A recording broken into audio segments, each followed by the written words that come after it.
Relations between the Muslim and Christian worlds have been affected by conflict, misinformation, and extremism. With so much fear, suspicion, and a lack of understanding, it's more important than ever to turn to reliable sources of knowledge.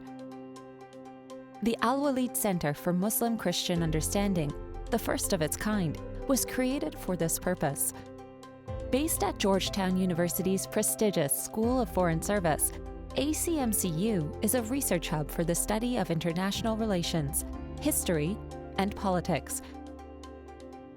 We analyze, document, and publicize the realities of the historic and current relationships between the faiths and religions, relationships which deteriorated at the end of the last century. Islam had been invisible in government, in education, generally speaking. In terms of really interfaith relations, it was mostly Judeo-Christian. Across the board, in the media, it was all invisible. After the Iranian Revolution and the exiting of the Russians from Afghanistan, the concern of a group of Arab and Muslim businessmen was that Islam would be seen as the next global threat. So there's a need out there. And it's not just a question about talking about whether or not we meet that need. The fact is, what the stats wind up telling you is that there is an incredible need out there. In fact, Islamophobia is growing far more globally than before. If you look at what's happening with regard to the Uyghurs in China, the Rohingya in Myanmar, the former Burma, you look at what's going on in India, and one can go on and on and on. And you're actually starting to see that, like America, because they take their cues from the American conservative movement, that Islamophobia and Muslims are becoming part and parcel of European political presidential campaign. You know, there are attacks on Muslims all over. Samuel Huntington, a professor at Harvard, who also had had periods in government, warned about a crash between Islamic civilization and Western civilization, and actually had a phrase in his book that Islam had bloody borders. Not Muslim countries have bloody borders. Islam has bloody borders, and also added, and bloody innards. So the very innards are heart of Islam. Muslims have also been involved in violent conflicts with Hindus in Kashmir, Buddhists in Burma, and Christians in the Philippines. Somehow, Islam apparently tends to have rather bloody borders. September 11 was a watershed moment in recent U.S. history when Islam and Muslims intruded into the American imagination in unexpectedly unfortunate ways.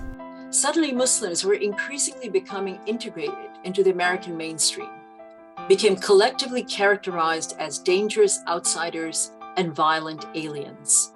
Samuel Huntington's ill-conceived clash of civilizations theory was perceived in many powerful and influential quarters as having been proved true.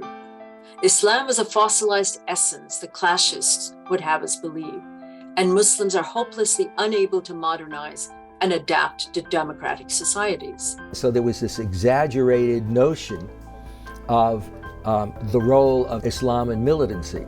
Due to lack of integration of Islam and other world religions in mainstream education and school curriculum, American perception of Islam was dominated by headlines from the late 20th and early 21st century. Amidst the growing Muslim population worldwide, it is important to understand the distinction between mainstream Muslims and extremism.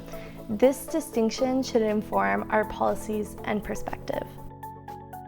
The work of the center serves to counter the Islamophobic, inaccurate, and often sensational media coverage that has been so prevalent in our society. We've contributed to and created a vast body of knowledge about Islam in the Muslim world, more than any other center. And so we do it with teaching, we do it with massive publishing, with 3 colleagues full-time, probably between 100 and 200 books, articles.